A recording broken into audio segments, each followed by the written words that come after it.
আরব সাগরের পশ্চিমে অবস্থিত ওমান এবং উত্তর পূর্বে থাকা পাকিস্তান, এই দুটি দেশের মধ্যে সরাসরি ফেরি সার্ভিস চালুর পরিকল্পনা নেওয়া হয়েছে।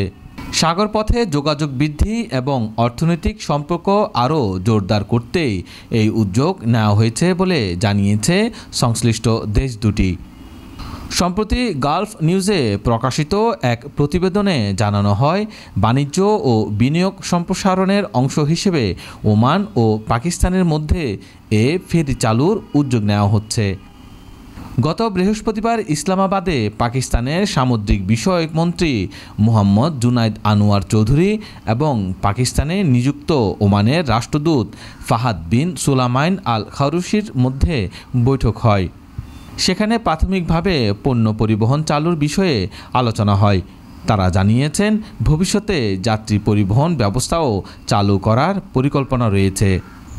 বিশ্লেষকদের মতে এই ফেরি সার্ভিস চালু হলে পাকিস্তানের রপ্তানি বাণিজ্য গতি আসবে। বর্তমানে ওমানে পাকিস্তানের রপ্তানি আয় প্রায় $224 মিলিয়ন, যা এই সমুদ্রপথের মাধ্যমে বহুগুণে বাড়তে পারে বলে আশা করা হচ্ছে।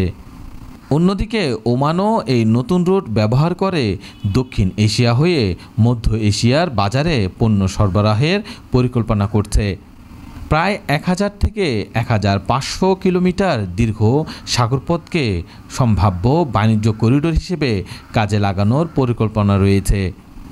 উভয় দেশের নীতি নির্ধারকরা মনে করছেন, এই প্রকল্প বাস্তবায়িত হলে পাকিস্তান ওমান দ্বিপাক্ষিক সম্পর্কে নতুন দিগন্ত উন্মোচিত হবে, যা আঞ্চলিক অর্থনীতিতেও ইতিবাচক প্রভাব ফেলবে।